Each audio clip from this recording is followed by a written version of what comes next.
Coucou à tous, je vous retrouve aujourd'hui pour la question du mercredi. Et bien voilà, on va tirer une question.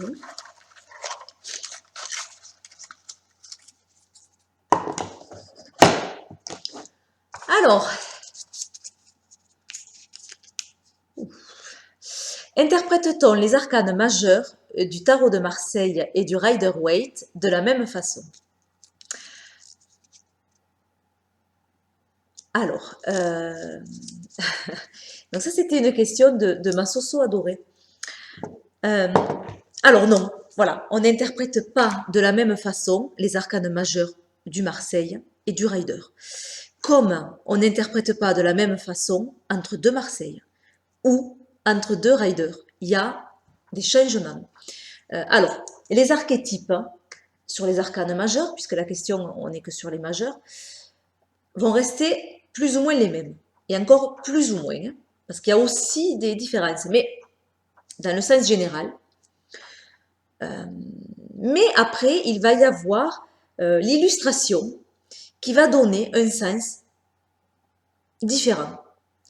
Ou du moins, sur certaines choses, on ne va pas pouvoir dire exactement la même chose. Alors, prendre un livre et se dire, bah avec ce livre, je vais savoir interpréter tout le tarot, j'ai besoin que d'un livre et...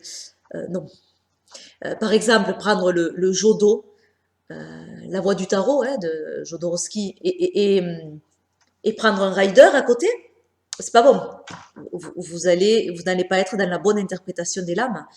Ou inversement, dire j'aime bien Barbara Moore parce que j'aime bien la façon dont elle écrit parce que c'est assez simple, mais j'ai envie d'apprendre le Marseille, bah avec le livre de Barbara Moore, je vais étudier le Marseille.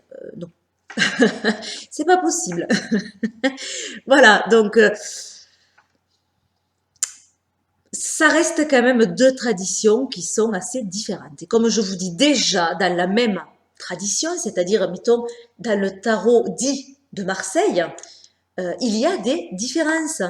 Je ne vais pas faire toutes les différences qu'il y a, mais par exemple, je vais aller chercher les cartes et je vais vous parler de mon expérience peut-être. Alors, ça ne va pas être un cours sur vraiment les différences. À ce moment-là, je peux faire une vidéo à part, peut-être, voilà, qui sera un petit peu plus longue. Là, je ne veux pas que ça soit trop long. Mais peut-être, je vais vous parler de mon expérience, tout simplement. Et moi j'utilise les deux traditions, et j'aime les deux. Voilà, mais je vais parler peut-être le moment où je suis passée du Marseille au Rider, et quel changement m'a peut-être gênée au départ, sur quoi il m'a fallu travailler, qu'est-ce qu'il a fallu que je change comme interprétation. Voilà, je vais vraiment parler de mon expérience, c'est le mieux. Je vous retrouve tout de suite. Alors, me revoilà avec mes jeux. J'ai pris plusieurs tarots dits de Marseille. J'ai pris le Madenier, le Païen, le Grimaud. J'aurais pu prendre aussi le Convert. Bon, c'est pas grave, ça va le faire comme ça. Et après, j'ai pris le Rider classique. Voilà, alors, je vous disais déjà que dans le tarot de Marseille, il y a des changements. Juste vous montrer peut-être d'abord quelques changements, parce que qui me viennent en tout cas à l'idée maintenant. Le pendu, on voit que la corde passe au-dessus du talon. Il n'est pas réellement... disons qu'il pourrait... l'illustration laisse penser qu'il pourrait défaire facilement son pied. Et donc, s'il est dans cette position-là, c'est bien parce qu'il a choisi.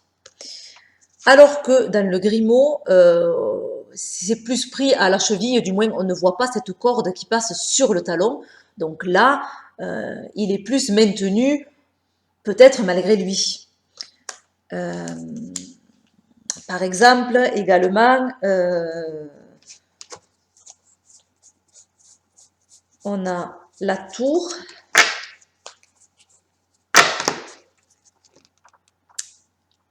On a le plumeau qui vient, je viens dans l'autre sens, qui vient taper la tour. Donc ça vient de l'extérieur et ça vient sur cette maison Dieu. Donc c'est quelque chose d'extérieur qui vient frapper, alors que là, le mouvement est différent, ça monte. On a plus l'impression que c'est quelque chose qui part de la tour et qui monte. Donc là, on a plus une notion de libération que là. Où là, on va avoir plus quelque chose de remise en question.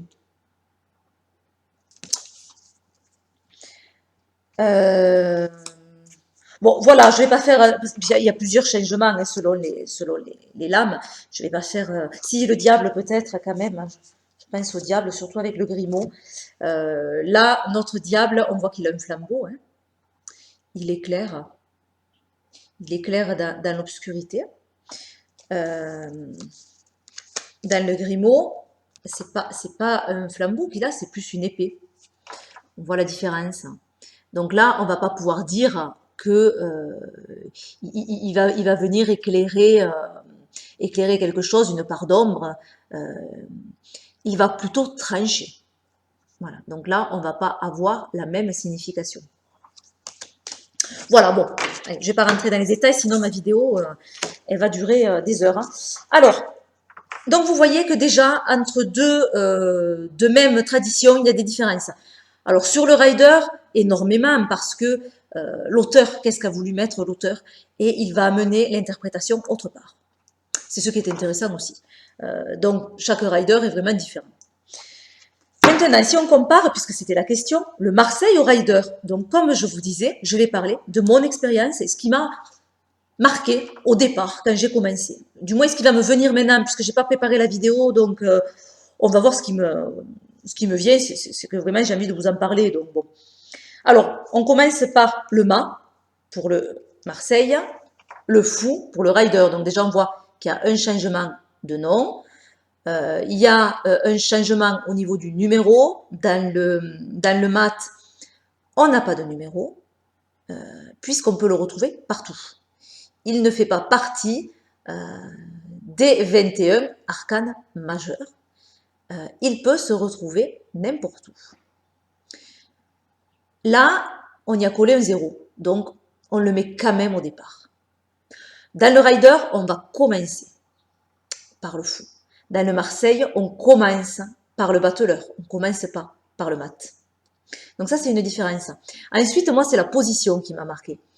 Dans les tarots dits de Marseille, même s'il y a eu des changements aussi hein, de position selon les tarots qu'on prend, mais on va parler du tarot de Marseille plus classique, hein, qu'on a plus l'habitude de voir. Le mat se dirige vers l'avenir, alors que dans le rider, il est tourné vers le passé. Ça m'a un petit peu gêné. Voilà. Ensuite, bon, il y a le chien, évidemment, où là, on a plus une notion de pulsion. Le chien, il vient pousser au niveau du bassin. On a vraiment cette idée de pulsion, ce chien qui pousse, l'animalité. Alors là, c'est plutôt un chien qui accompagne. On n'a pas du tout la même notion. Là, on a plus aussi une notion finalement de mise en danger avec cette... enfin, il est prêt à tomber, il fait un pas de plus et il tombe. On l'a bien, cette notion de danger, alors que là, on l'a pas forcément. C'est un marcheur. Ça peut être un marcheur. Voilà. Alors, ce que je voulais dire de façon plus générale, c'est que moi, ce qui m'a marqué, c'est que le Marseille est beaucoup plus général que le rider. Le rider est beaucoup plus cloisonné. Et dans les arcanes majeurs, et dans les arcanes mineurs. Ça cloisonne. Alors que le Marseille laisse une part plus ouverte, moins figée. Beaucoup moins figée, le Marseille. Voilà. Et alors, quelqu'un m'a dit, qui se reconnaîtra d'ailleurs, qui est passé du Marseille, il n'y a pas si longtemps que ça, au rider, et qui m'a dit, j'ai besoin de voir le rider comme un oracle. Mais c'est tout à fait ça. Parce que ça change quand même et ça cloisonne beaucoup. Et à la limite, c'est plus un oracle, effectivement, que notre Marseille qui laisse vraiment une part à l'intuition, parce qu'on dit il est moins intuitif le Marseille, mais je trouve pas, bien au contraire. Bien au contraire, parce qu'il n'est pas cloisonné. Donc il laisse une part énorme. Enfin, voilà, bon, ça c'était entre parenthèses. Hein. C'est encore mon ressenti, attention, hein, voilà. Hein. Le battleur, donc là, on commence dans le Marseille par le battleur. Là, non, on a commencé par le fou. Donc, il y a un changement de nom. Battleur, magicien. Alors, évidemment, c'est pas du tout la même fonction. Hein. Le battleur, c'est un débutant. Il est hésitant. Hein. On voit la position des pieds. Il hésite, il sait pas trop. Il commence. Il débute. C'est un illusionniste. Hein. Il est dans les foires. Hein. Il tient deux objets, il sait pas trop s'en servir. Voilà. Les objets, d'ailleurs, ils sont pas encore magnifiés. Ils sont, voilà, ils sont bruts, ces objets. Là, le magicien, déjà, ça claque. C'est puissant. Il y a une notion de puissance. Il est droit. Là, il n'hésite pas. Autant là, vous allez pouvoir dire à quelqu'un, vous êtes hésitant. Autant quand vous avez cette carte, on ne peut pas le dire. Il n'a pas l'air du tout hésitant. Au contraire, il est connecté. Il est puissant. Il a tout sur la table. Ce sont de vrais objets. Il a tout entre les mains pour pouvoir réussir. Voilà. Là, on a vraiment la jeunesse. Là, pas forcément non plus. Sur certains riders, on a des personnages assez âgés même. Donc ça m'avait marqué. Sur la papesse, ce qui m'avait marqué, c'est que là, on est beaucoup plus caché, beaucoup plus isolé, cloîtré. On voit qu'elle est dans un temple, en tout cas on se l'imagine comme ça. Elle est camouflée, il n'y a pas de féminité. Au contraire, elle fait un petit peu plus froide. Là, il y a quand même une féminité. On a l'impression qu'elle attend quelqu'un. Elle est en tout cas à l'entrée du temple. Elle n'est pas si isolée que ça. Voilà, là, le livre reste très large. Ça peut être n'importe quel livre. Ça peut être un livre de cuisine. On ne sait pas. On ne sait pas ce qu'elle a dans les mains. Là, c'est la Torah. Donc, c'est marqué, c'est noté. C'est moins libre, en tout cas, dans l'illustration. Essayer de passer assez vite quand même. Hein. L'impératrice, qu'est-ce qui m'a marqué, l'impératrice L'impératrice du Marseille, on a juste une petite pousse qui pousse justement, donc avec la naissance d'un projet, mais c'est tout petit. C'est vraiment le commencement, la naissance, quelque chose qui prend forme. Elle est enceinte aussi, du moins on a l'impression qu'elle tient son ventre. Elle protège son aiglon. Et puis elle n'est pas super sereine, hein, elle a l'air un petit peu sur le qui-vive. Elle regarde comme ça vers l'avenir, tout en protégeant cet aiglon. On a l'impression qu'elle dit attention, quoi, hein, ne venez pas trop parce que voilà, je fais attention à ce que j'ai dans les mains. Alors que là, on a plus une notion de beauté, d'abondance. Moi, c'est l'abondance qui m'a marqué. Il y a beaucoup de choses souvent dans les illustrations de l'impératrice et du rider. Vraiment, on a vraiment la création. Autant là, c'était le début avec la petite pousse. Autant là, il y a de tout. Hein. C'est vraiment la fertilité. Elle est à l'aise aussi. On n'a pas cette notion d'être sur le qui-vive. Elle est beaucoup plus à l'aise. Le confort, voilà. L'empereur, on a deux personnages à l'extérieur, donc deux personnages sur le terrain. Voilà. Qu'est-ce qui est différent? Oui, alors lui, il est ni assis ni debout, mais du moins, on pourrait penser qu'il est prêt à l'action. Autant lui, il est bien assis. Bien assis, pas prêt à l'action, il est campé. On a quand même quelque chose de plus puissant avec ce personnage, de plus viril. Là, on a la notion de mesurer quelque chose. Hein. On voit qu'il regarde comme ça, là, son sceptre. Il mesure, hein, voilà, il pèse, voilà. Là, on l'a pas forcément. Le pape, je vais pas trop en parler. L'amoureux, donc l'amoureux, les amoureux, on a un changement de nom. Ouais, bon, plus d'interaction sociale ici, parce qu'il y a plus de personnages. Hein. Deux hommes, deux femmes, beaucoup de possibilités. Et un ange. Là, on a un couple. Et l'ange qui bénit le couple. Voilà, donc là, on a la notion de choix, évidemment, puisque c'est dans le Tour de Marseille, c'est surtout, avant tout, une carte de choix, l'amoureux. Là, non, c'est une carte d'amour.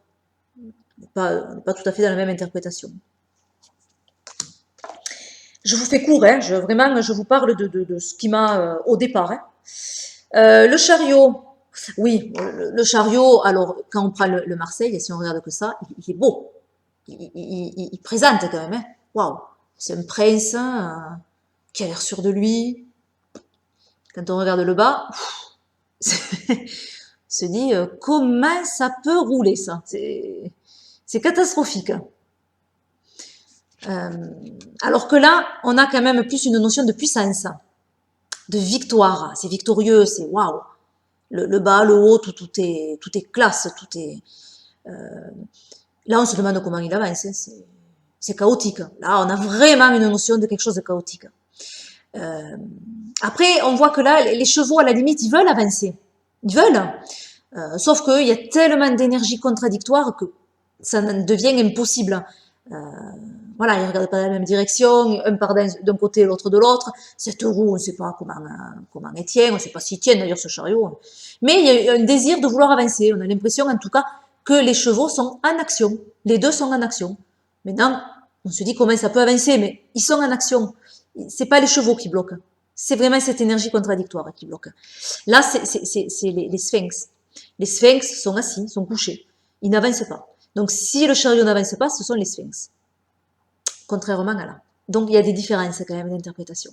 Après, on peut avoir les énergies contradictoires avec un sphinx noir, un sphinx blanc. Voilà.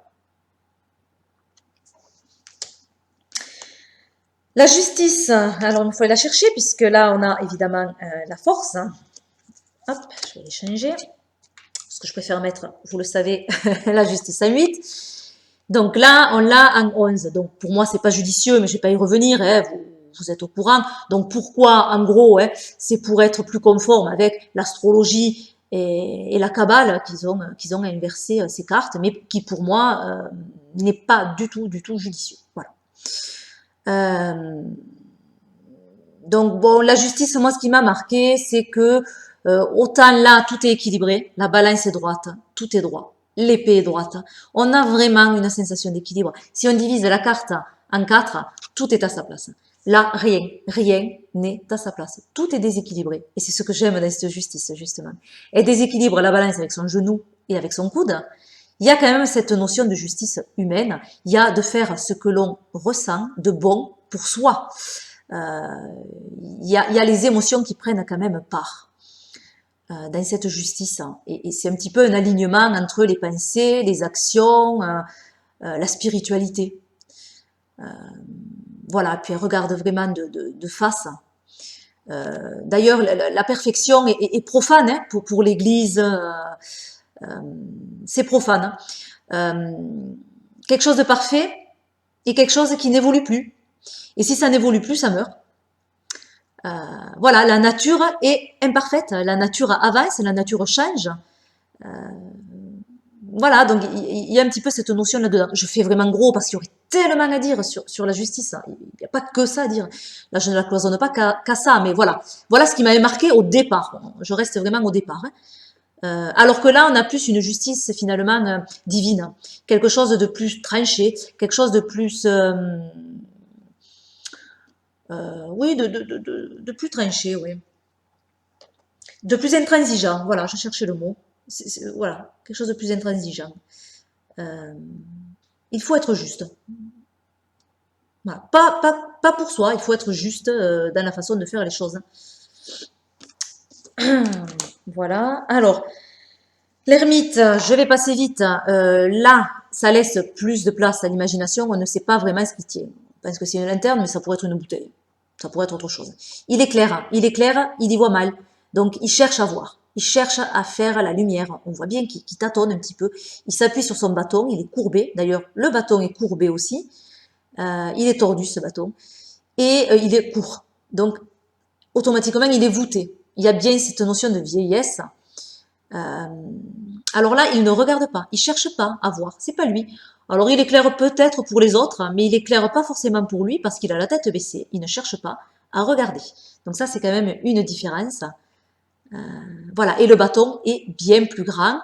Donc, le bâton sert vraiment d'appui pour lui. Alors que pour lui, non. Il se crève plutôt qu'autre chose avec ce bâton. La roue, bon, je vais pas y revenir.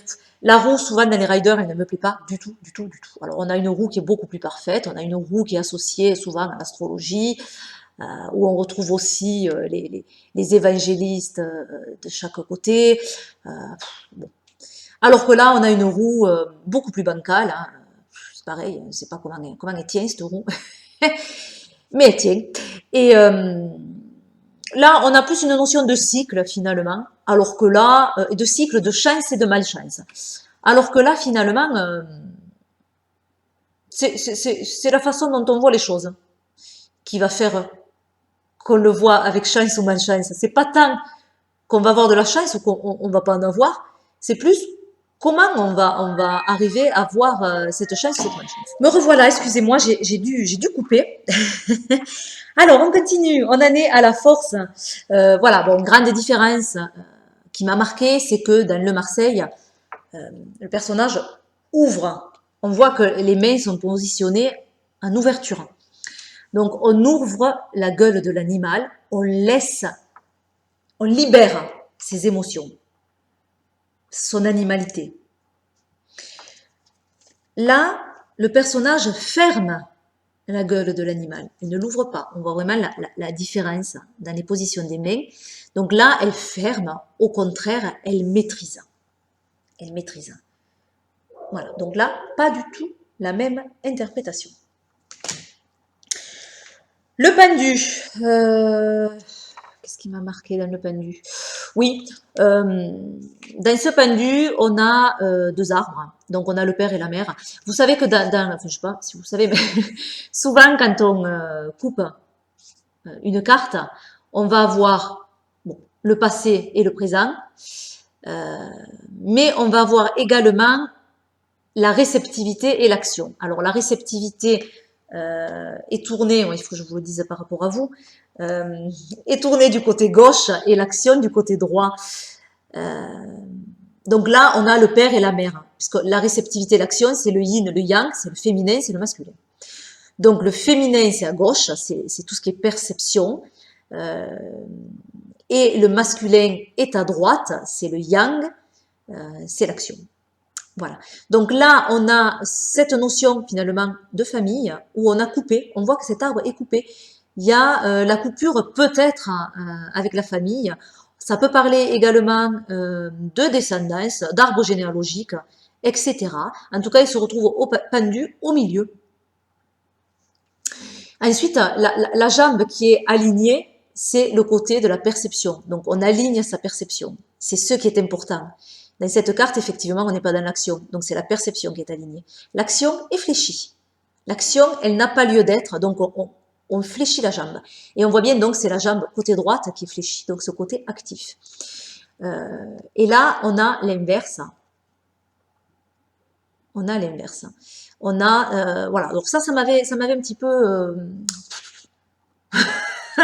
voilà, j'aurais aimé les jambes différentes pour le pendu. Voilà. Et puis, on n'a qu'un arbre au milieu. On n'a pas non plus cette notion, finalement, de généalogie ou de famille. La mort, oh là, elle est bancale, cette mort. Elle s'est coupée la jambe, c'est laborieux. Voilà, on a vraiment cette notion de labeur dans cette carte. De travail, de dépassement. Elle continue à avancer quand même avec un pied à moins. Hein. Donc, il y a vraiment, on se dépasse jusqu'au bout. Là, non, il n'y a pas ça. On peut moins s'identifier à cette mort, finalement, je trouve. Bon, il y a d'autres personnages en bas. Voilà. Bon. C'est pas une mort que j'aime non plus, ça. La tempérance, qu'est-ce que je vous dirais? Les ailes sont plus fermées, là, elles sont plus ouvertes. Hein. Là, elle est plus dans l'aide. Elle regarde peut-être quelqu'un, on peut imaginer. Elle peut aider. Là, elle a les yeux fermés, elle ne regarde rien. Elle est plus dans la perception. Et dans le... Sur soi, en fait. Elle est tournée vers elle. Tournée vers les autres et tournée vers elle. En gros, le diable. Là, on a plus une image humanoïde, on va dire. Hein, ça pourrait être un humain. Il est rigolo. Il tire la langue, il louche. Il est plutôt rigolo, quoi. Hein. D'ailleurs, c'est parfois des comédiens, ça peut être. Hein, cette carte, hein, des humoristes, pourquoi pas, quoi. Enfin, voilà, c'est... Ensuite, les personnages, il y a une corde, voilà, et là, on a quelque chose qui fait un petit peu plus peur, là, c'est un bouc, hein, et on a vraiment des personnages qui sont asservis, ils sont enchaînés, et on a vraiment des chaînes. La tour, oh, ben, gros changement entre les deux. La tour, alors là, c'est implacable, hein. Là, c'est la catastrophe. C'est vraiment la catastrophe. C'est quelque chose qui nous tombe dessus. Voilà, c'est pouf. Là, pas forcément. Ça peut être quelque chose de très gai, cette carte. Très, très gai. Ça peut être la libération de quelque chose. Ça peut être une coupe une bouteille de champagne qui pète. C'est une fête. Ça peut être un coup de foudre. Voilà, il y a quand même, il peut y avoir en tout cas une notion de fête. On a l'impression qu'ils dansent les personnages. Voilà, il y a une liberté, une libération. Là, si vous tirez celle-là, vous n'allez pas dire à quelqu'un, oh, ben vous allez peut-être avoir un coup de foudre, ou vous allez avoir une bonne surprise. Là, il y a la surprise, elle peut être bonne, comme elle peut être mauvaise, mais il y a quelque chose d'imprévu qui arrive, effectivement. L'étoile, qu'est-ce qui m'a marqué? L'étoile. Oui, bon, pas grand-chose, mis à part que absence des deux arbres ici. Là encore, on a toujours pareil, hein, le côté yin, le côté yang, et on voit que c'est le côté yin, évidemment, la réceptivité, qui est fleuri, et l'oiseau est posé dessus. Le côté yang est plus petit, voilà. Là, on a qu'un seul côté, il n'y a qu'un seul arbre. Bon, en gros, mais après, ça change pas énormément. La lune, si on regarde pareil côté yin, côté yang, on voit que c'est le chien, le loup, on ne sait pas trop ce que c'est, qui domine, puisqu'il y a un dominant, un dominé dans cette lune. Et on voit que c'est le côté yin qui domine le côté yang, donc la perception qui domine l'action, évidemment dans la lune. On est bien d'accord. Là non, mais on a un chemin, on a une notion de cheminement qui peut être intéressante. Voilà. Après, on garde plus ou moins les mêmes notions avec les deux tours à l'arrière, hein, avec la lune de profil, avec cette écrevisse qui va parler de choses cachées, de choses enfouies. Là, ça sort un petit peu plus. L'écrevisse est un petit peu plus sortie de l'eau que là. Donc, on peut avoir une différence au niveau de l'interprétation. Le soleil change par rapport à l'association. Dans le Marseille, hop, je suis à l'envers. Hein. Dans le Marseille, on a cette notion d'association, d'entraide. On l'a pas là, évidemment, puisqu'il n'y a qu'un seul personnage. On va pas pouvoir parler d'entraide ou d'association. Mais il y a ces tournesols qui se tournent vers le soleil, donc on se tourne vers ce qu'on a envie de faire, c'est déjà pas mal. Il y a plus peut-être une notion de liberté aussi qu'on a là. Le jugement, qu'est-ce qu'on a? Là, on a plus une notion de famille. On a la mère, on a le père et l'enfant, qui est bleu. La mère qui est tournée vers l'intérieur, elle regarde. D'ailleurs, elle est bien positionnée, elle est du bon côté, la mère, mais toutes les cartes sont bien positionnées dans le TDM, ou du moins dans les TDM plus classiques. Hein, on a vraiment cette notion de yin, de yang est bien positionnée. Et l'homme regarde vers l'extérieur. Lui, il est déjà hop vers l'extérieur. Autant la femme, évidemment, c'est la réceptivité, elle est vers l'intérieur. L'homme qui est l'action regarde vers l'extérieur.